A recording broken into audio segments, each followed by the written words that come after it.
আজকের পর্বে আমি দেখাবো মুসৌরি থেকে কানাতাল হয়ে তেহরি যাওয়ার আমাদের গল্প, আর তার সাথে থাকবে সারকুন্ডা টেম্পলে ওঠার অভিজ্ঞতা আর হিমালয়ের দারুণ এক শোভা, যেটা আমরা রাস্তায় উপভোগ করতে করতে এগিয়ে যাব। তাহলে চলুন আজকের পর্ব শুরু করা যাক।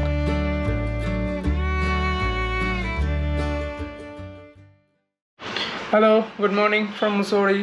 আজকে লাস্ট ডে, আমরা মুসৌরি থেকে বেরিয়ে যাচ্ছি নেক্সট ডেস্টিনেশনের জন্য। তো এখন বাজে 8:30। আমরা মোটামুটি ব্রেকফাস্ট করব এখন হোটেলে, এই বাফে ব্রেকফাস্ট, যেটা আমি অলরেডি লাস্ট এপিসোডে দেখিয়েছি।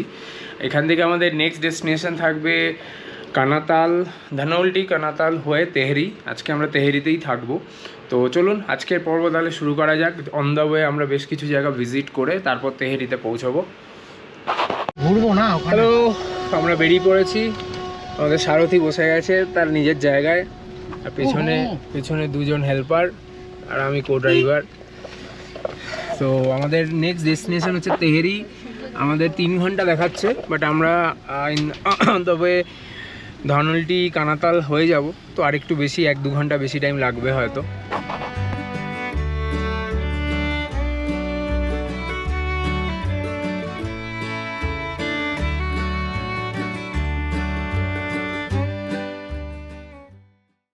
ধনৌল্টির ঠিক আগে একটা জায়গায় আমরা দাঁড়ালাম। নিচে পুরো এরকম ক্যাম্প রয়েছে, আর সামনে কিন্তু পুরো আইস পিক রেঞ্জ। খুব সুন্দর একটা ভিউ, কারণ জেনারেলি রাস্তার পাশেই এরকম ডিরেক্টলি ভিউ মানে অনেক জায়গায় হয় না, মানে অনেক জায়গায় ভিউ পয়েন্ট করে আলাদা। তো এখানে কিন্তু বেশ সুন্দর রয়েছে, এখানে একটা ক্যাম্পের অ্যারেঞ্জমেন্ট রয়েছে। আর আজকে বা গতকাল থেকে weather extremely clear and sunny. আমাদের আকাশটা দেখুন, দেখতেই পাচ্ছেন যে পুরো একদম ক্লিয়ার। তো সেই জন্য ওয়েদার খুব ভালো।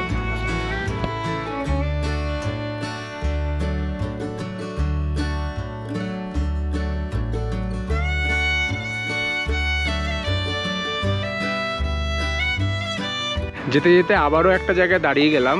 পাহাড়ে যেটা বলে যে প্রতিটা টার্নে আলাদা ভিউ, এখান থেকে কিন্তু সুন্দর রেঞ্জটা দেখা যাচ্ছে, প্লাস নিচে পুরো এই ভ্যালি।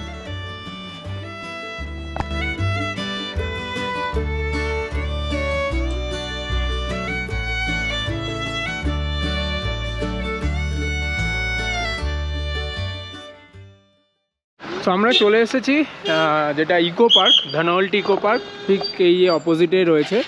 এটা অনেকটা লামাহাটার যে ইকো পার্ক তার মতোই লাগছে। এখানে পুরো গাছগুলো, নয় কি গাছ এগুলো বলো?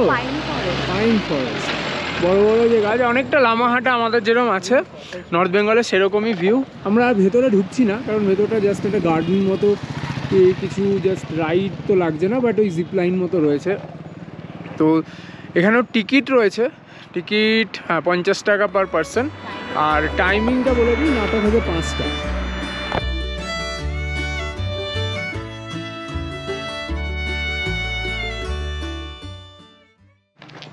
এই হচ্ছে এন্ট্রান্স, আর টাইমিং 8টা থেকে 5টা। ভেতরে অনেক লোক ঢুকেছে, আমরা এগিয়ে যাব সামনে। আমরা আর এখানে ভেতরে ঢুকছি না, কারণ এর পরে সারকুন্ডা টেম্পল আছে, আমরা সেটাতে যাব রোপওয়েতে।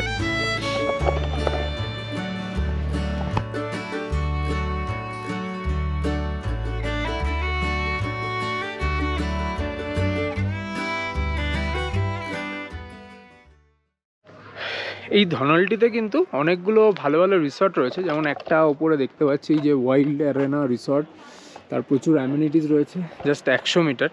তো যারা আপনারা মুসৌরি আসবেন তাদের জন্য একটা ছোট্ট টিপস, যে আপনারা অনেকেই মুসৌরি থেকে ডে ট্রিপ করেন ধনৌল্টি বা কানাতাল। তো instead of having the day trip, আপনারা কিন্তু ধনৌল্টি বা কানাতালে কিন্তু থাকতে পারেন। খুব সুন্দর ভিউ, যেটা আমি অলরেডি রাস্তায় দেখিয়েছি, প্লাস এরকম পাইন ফরেস্ট রয়েছে। তো এটা কিন্তু অবভিয়াসলি একটা বা প্ল্যানে রাখতে পারেন যে ওয়ান ডে আপনারা ধনৌল্টি বা কানাতালে থাকলেন, দেন আবার ব্যাক করে যান। আমার একটা অন্যতম ফেভারিট আইটেম হচ্ছে কর্ন। তো আমি সুইট কর্নের খুব ফেভারিট। এখানে একদম সুইট কর্ন পাওয়া যাচ্ছে। তো এখানে যেটা করছে, বয়েলডও আছে আবার পুড়িয়েও দিচ্ছে। আমরা যেটা করেছি, যেগুলো বয়েলড আছে অল্প, সেগুলোকে আবার হালকা পুড়িয়ে মশলা লাগিয়ে নিচ্ছি। कैश नहीं है ना? कैश আছে তোমার কাছে? হ্যাঁ আছে। कितना हुआ? এখানে কিতনা? 120। ঠিক আছে। আমরা পৌঁছে গেছি সরকুন্ডা টেম্পলে। এখানে পার্কিং নিয়ে একটু প্রবলেম আছে, কারণ কোনো ডেজিগনেটেড পার্কিং নেই, তাই লম্বা বাঁ পাশে দেখুন সব পরপর পার্কিং করা আছে এরকম রোড সাইডে লেফটে। তো হতে পারে আপনারা যদি একটু লেটে আসেন তো হয়তো একটু আগে পার্কিং করতে হতে পারে বা পরে, এবং তারপর হেঁটে যেতে হবে।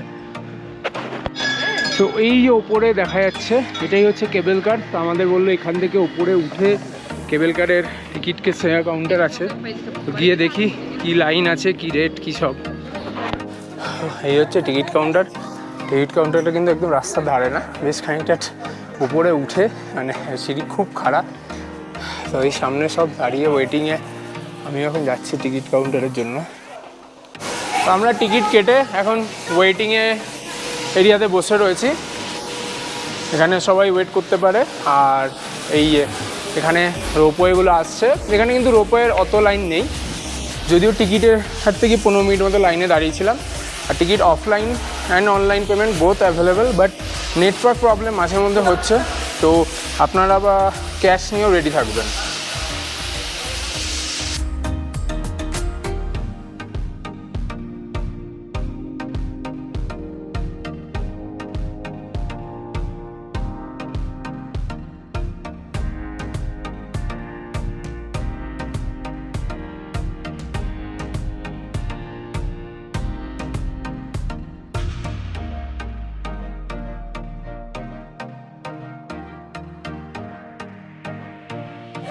আমরা উপরে চলে এসেছি রোপওয়ের ওপরে। তো এই হচ্ছে অনেকটা কিন্তু রোপওয়েটা। আর এখানে হেঁটে ওঠারও একটা অপশান আছে, আপনারা যদি চান ট্রেক করে, মানে ট্রেক না, পুরো স্টেয়ার্স করা আছে, হেঁটে উঠবেন তাহলে উঠতে পারেন। ঘন্টা দুয়েক তো টাইম লাগবেই, কারণ অনেকটা উঁচু।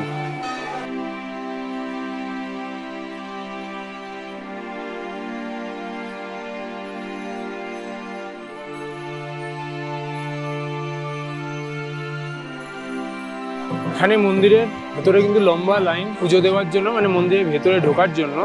তো যারা আসবেন টাইম নিয়ে আসবেন। আর এই পাশে কিন্তু আইস পিকের একটা সুন্দর ভিউ আছে। প্রচণ্ড ভিড়, জানি না কোনো স্পেশাল ডে আছে কিনা, বাট বেশ ভালো ভিড় রয়েছে।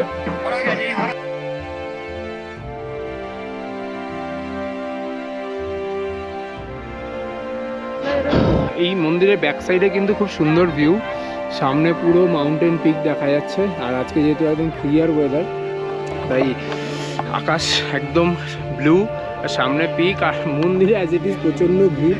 আমি মন্দিরের ভেতরটা ঢুকছি না, অত লাইন দিয়ে আমার পক্ষে ঢোকা পসিবল না, টাইম নেই, তাই চারপাশে একটা রাউন্ড নিচ্ছি।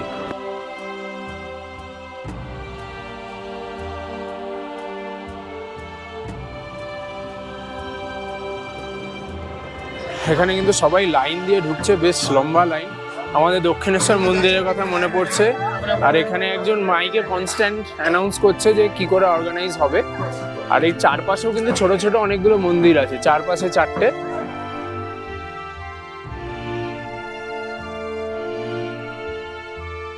তো আমরা অনেকক্ষণ ফটোশ্যুট করলাম নিজেরাই, মানে ফটোগ্রাফি করলাম।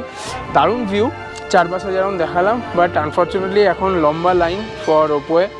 তো এখানে আসলে আপনারা কিন্তু একটা ভালো টাইম নিয়ে আসবেন। পুরো আমি বলবো 2-2.5 ঘন্টার টাইমিং, ওঠা নামা, ওপরে এনজয় করা। আর যদি পুজো দেওয়ার ব্যাপার হয় তাহলে কিন্তু বেসড অন দ্য লাইন অনেকটা টাইম লাগতে পারে। আর 5টা অবধি মন্দির ওপেন থাকে, তো সেইভাবে আপনি প্ল্যান করবেন।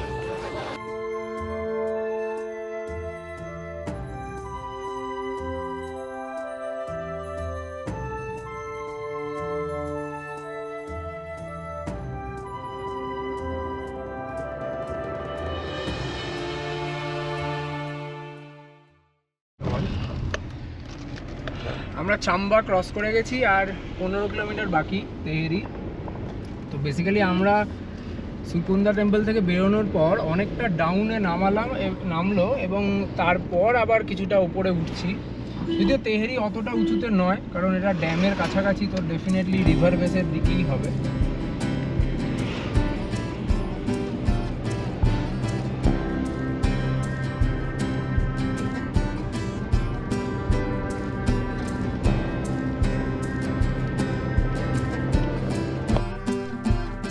শ্রীকুণ্ডা টেম্পল দেখে আমরা এগিয়ে গেছিলাম তেহেরির দিকে। সেই গল্প নিয়ে ফিরে আসবো নেক্সট পর্বে। তাহলে আজকের পর্ব আমি এখানেই শেষ করলাম।